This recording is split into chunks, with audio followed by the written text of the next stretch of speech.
No vídeo de hoje eu vou falar um pouquinho sobre o ilustrador Craig Mullins, que é uma grande referência mundial nas ilustrações, tanto para filmes, jogos como Assassin's Creed, Call of Duty, Age of Empires, Fallout, BioShock e muito mais. E aí pessoal, meu nome é Jackson e para você que não me conhece, eu sou ilustrador, freelancer e designer gráfico. E como eu já falei, no vídeo de hoje eu vou apresentar para você o Craig Mullins.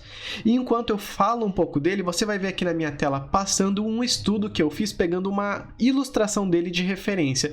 E ao final desse vídeo eu explico para vocês no que consistiu esse estudo e qual que era o propósito dele. Vamos lá, o Craig Mullins nasceu em 1964 na Califórnia. Ele estudou na Pitzer College, que é uma faculdade, por 2 anos e depois ele mudou para Art Center College para estudar designer de produto.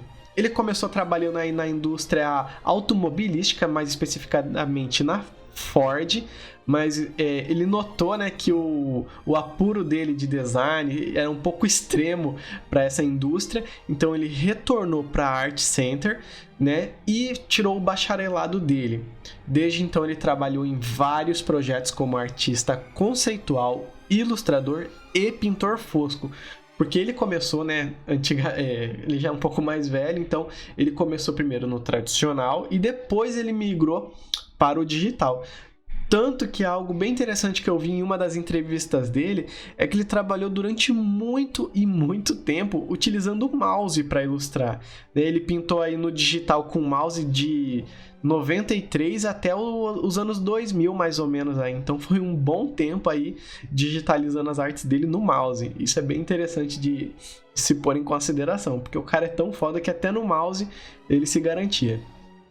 Como eu já falei, ele já trabalhou em diversos jogos, né, como BioShock, Maratona, Mytho, Halo 1, Halo 2, Call of Duty, Age of Empires, Assassin's Creed, Fallout e muito mais aí. Se eu falar aqui vai virar uma lista gigantesca de games que ele já trabalhou.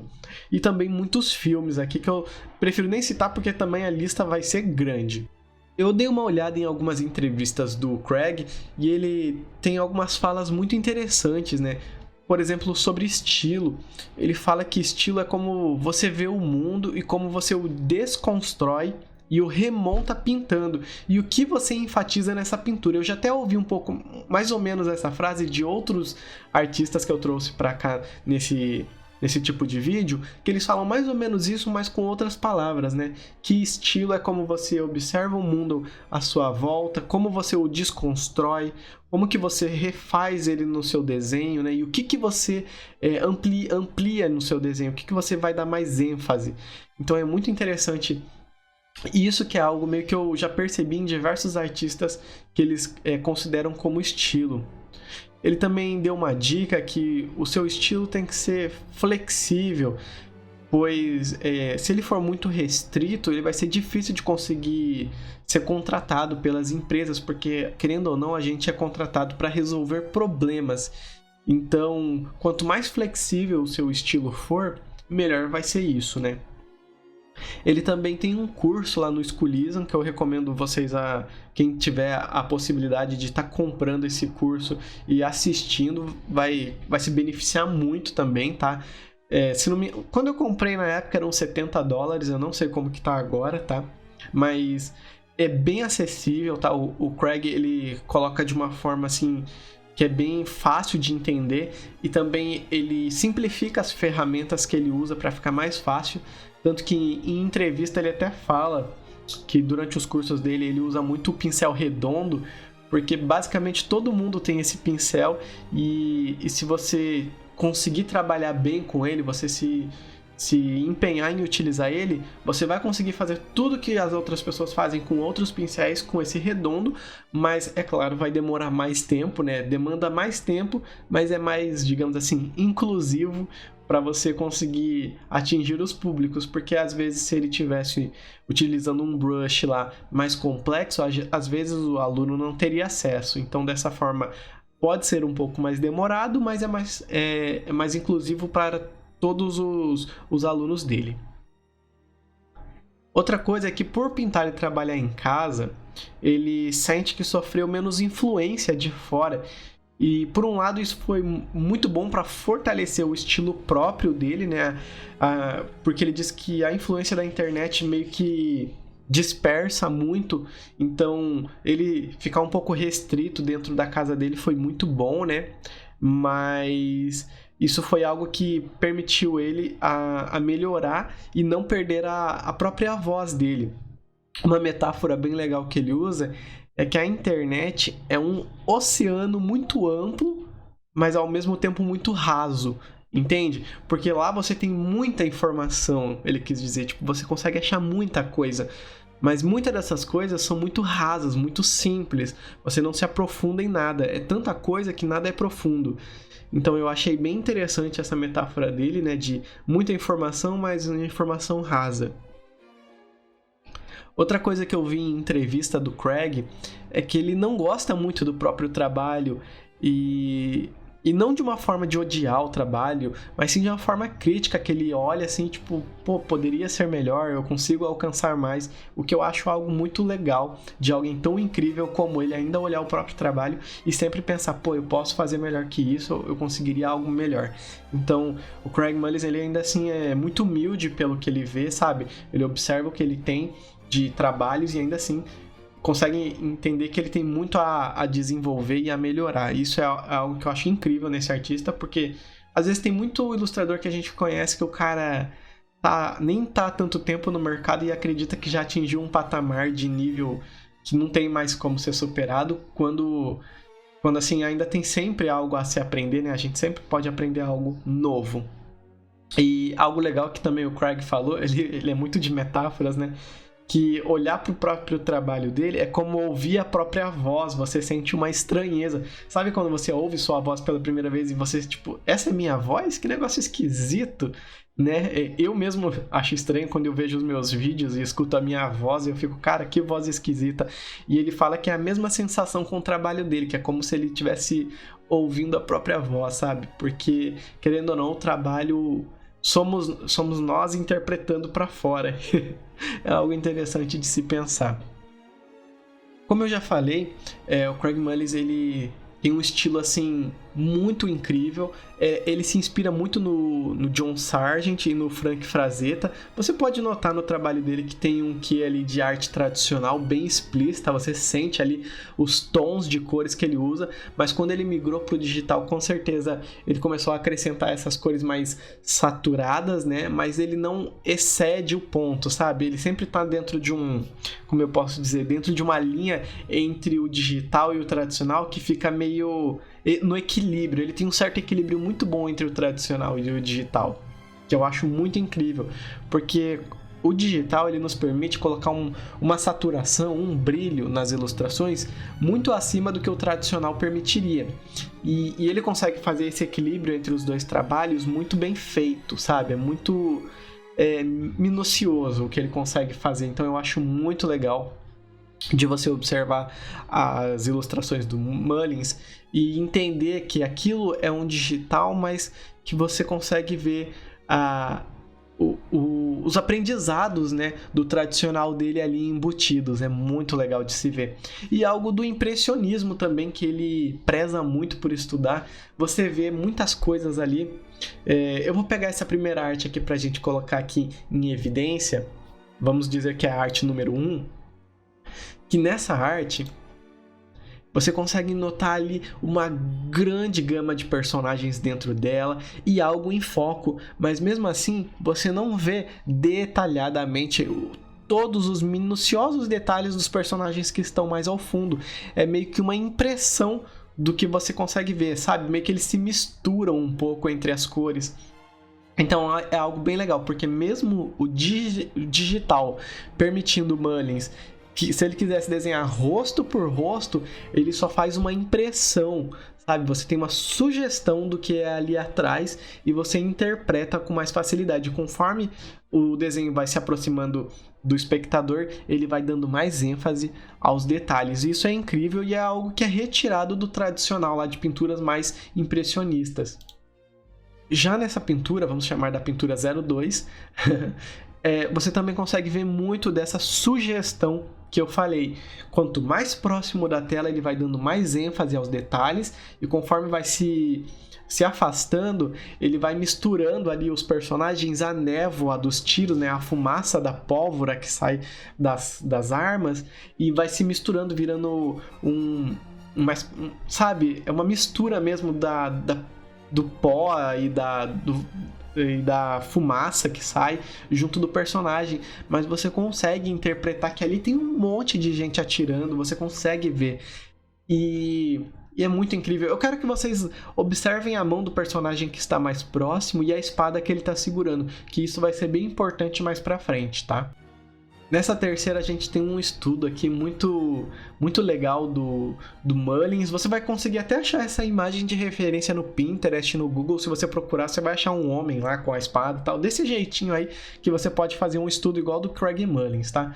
Essa ilustração é muito boa para você ver os valores tonais ali, como que ele faz a iluminação, a sugestão de ondas que ele dá ali, com umas pinceladas bem calculadas, é bem legal de você estar vendo nesse desenho isso, e as sombras ali também, como que ele projeta com sugestões, tá bom?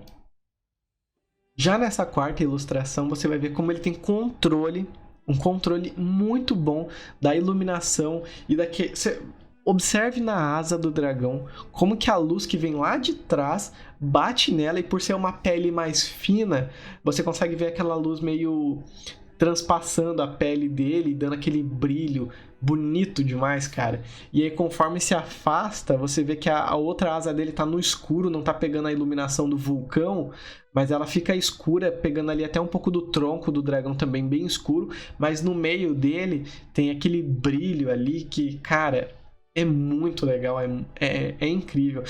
E também tem todo o contexto que ele monta nas artes dele, né? Você vai ver ele que de um lado tem o homem, ele com uma lança e um escudo, e os guerreiros tentando enfrentar o dragão, que se demonstra imponente e incrível, né? Com a luz atrás dele. É meio que aquelas pinturas tradicionais de anjos, sabe? Que tem aquela auréola por cima brilhosa, que dá aquele ar de divino. Eu acho que é mais ou menos isso que a gente pode interpretar nesse dragão, como se ele fosse algo divino, assim, sabe? Incrivelmente tão divino que a luz que paira sobre ele fica dessa forma. É muito legal. E como ele faz ali o contraste do escuro e do claro. Você vai ver que nas rochas ele usa um tom bem quase que no preto mesmo. E do lado ali, bem no meio da imagem, você vai ver que tem aquela lava, né, o fogo, saindo entre duas rochas bem escuras, o que dá esse contraste também. Cara, o trabalho de contraste que o Mullins usa nessa obra é, assim, incrivelmente bem trabalhado. Nessa aqui já temos uma menina cavalgando nos locais, você vai ver ali, se não me engano é do Age of Empires essa arte até.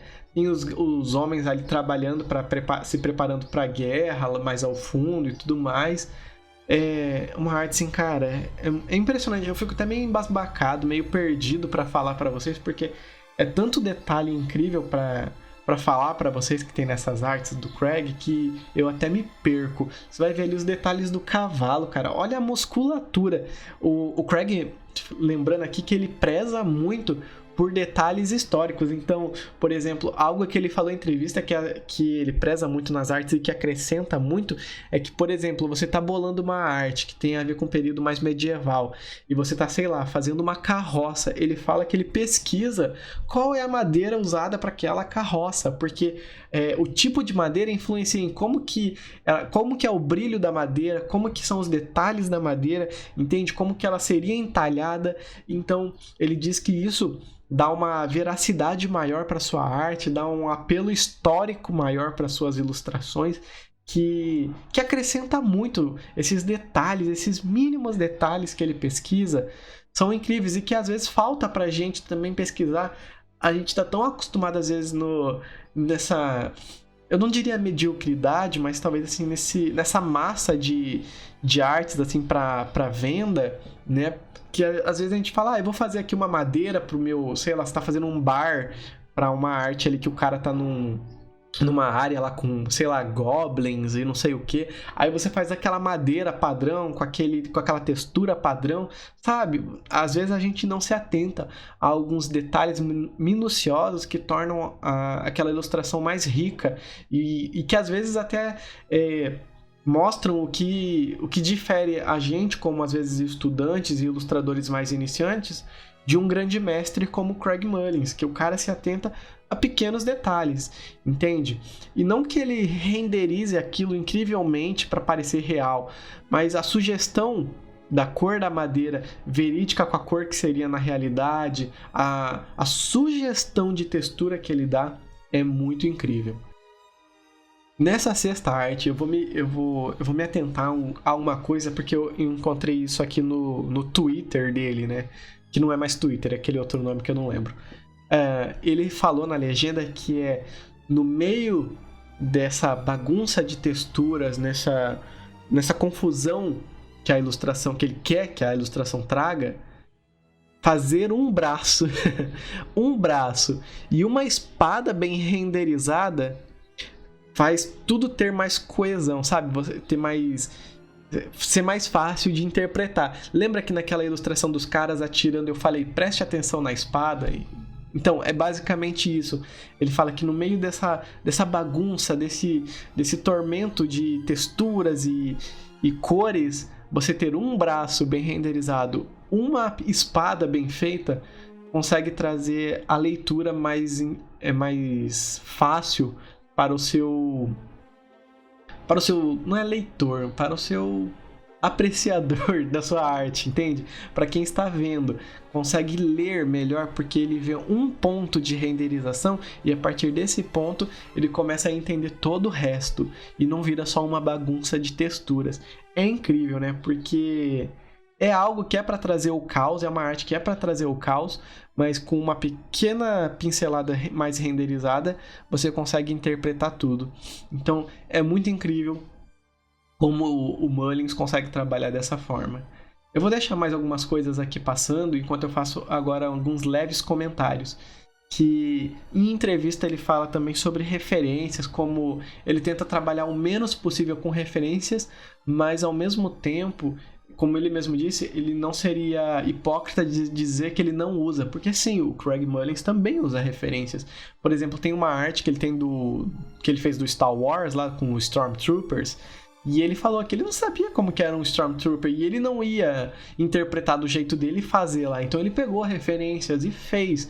Então não é como se, mesmo ele sendo um grande mestre, ele não precisasse disso e ele não vesse o valor que tem, porque referências são uma ferramenta que devemos usar, mas é claro que a gente tem que saber o equilíbrio de quando usar as referências, algo que eu já vi a Loish falando também, a TB Choi também fala sobre isso. Então eu acho muito legal você ver esses grandes artistas, eles têm uma ênfase em dizer, tipo, eu faço as minhas ilustrações, eu uso o máximo da minha cachola, mas quando eu preciso, eu uso sim referências. Então até a gente como estudantes e ilustradores não tão profissionais como eles, temos que levar em consideração essas informações, né? São de grande relevância. E aqui agora falando do nosso estudo que eu fiz, eu desenhei aqui esse personagem do Assassin's Creed nesse local. E a minha intenção com essa ilustração era entender como que ele fez a construção, como ele pode ter iniciado a construção dessa ilustração, é um ponto a se dizer. Você pode fazer um estudo igual a esse para entender como que é a construção de uma ilustração mais complexa, igual a do Craig Mullins. Segundo, você pode utilizar isso para entender como que ele faz os rebatimentos de luz e sombra, como que ele utiliza as misturas. Porque, querendo ou não, para fazer essa ilustração, eu praticamente usei de 2 a 3 camadas. Porque eu fiz uma camada praticamente só para o cenário, porque eu queria utilizar ali aquele azul que está no céu, eu coloquei ele pegando até em outras partes, porque meio que eu utilizei essa mistura quando eu jogo para cima. Então, como você pode usar as misturas das pinceladas que você já fez anteriormente nas próximas e misturar elas para criar os tons de iluminação do céu que bate nas estruturas ao chão e rebate no personagem, entende? Como você você pode utilizar as misturas da iluminação. Outro ponto chave que eu quero deixar aqui é que quando você estiver fazendo um estudo desse, você dá aquele Ctrl 3, se não me engano, ou é o Ctrl 2 no Photoshop, que ele deixa a ilustração em preto e branco, para você conseguir observar os tons. Onde o ilustrador que você está pegando de referência usa um preto com tom total, sabe? Aquele preto mesmo, escuro. E onde ele usa um tom clarinho que você também está usando, para você ver se você também está, mesmo utilizando cores, se você está conseguindo pegar pelo menos parecido com o tom de iluminação que ele está pegando, entende? Se, por exemplo, aqui esse tom tá tão claro quanto o tom que a referência que eu estou usando também está. Então é bem importante você pegar esse estudo. Um dos meus inscritos aqui do canal até comentou, eu devo fazer, se não me engano era assim, eu devo fazer a ilustração igualzinha da minha referência. E sim, você pode fazer igualzinha da sua referência, igual eu fiz aqui. Eu tentei fazer o mais próximo possível, só de observação, sem usar o conta-gotas, tá, gente? Não pegue o conta-gotas e vai lá na sua referência e clique nela para ver qual que era a cor que ele usou. Não, tente fazer no olhômetro, tá? Vai lá no olhômetro até tentar acertar a cor da referência, tá? Isso é bem importante. E aí no final compare ali, veja o que você acertou de textura, o que você poderia ter melhorado. Eu recomendo para um estudo igual esse de 2 a 3 horas. Mais que isso não precisa. 2 a 3 horinhas ali é um estudo para você tirar num sábado, sabe? Você tá num sábado sem o que fazer, 2 a 3 horas, pegue e faça um estudo assim, minucioso numa arte ali. Às vezes você não precisa fazer a arte inteira. Por exemplo, eu poderia ter feito, digamos que eu quisesse estudar a renderização do rosto do personagem, eu poderia ter feito só o rosto dele para mim entender como que é, entende? Ou só aquela parte dourada daquele prédio mais ao fundo, aquela abóboda, acho que é esse o nome, que é meio que de ouro. Eu poderia fazer um estudo só daquela área de ouro lá também, entende? Que é um material, eu poderia estudar só aquele material.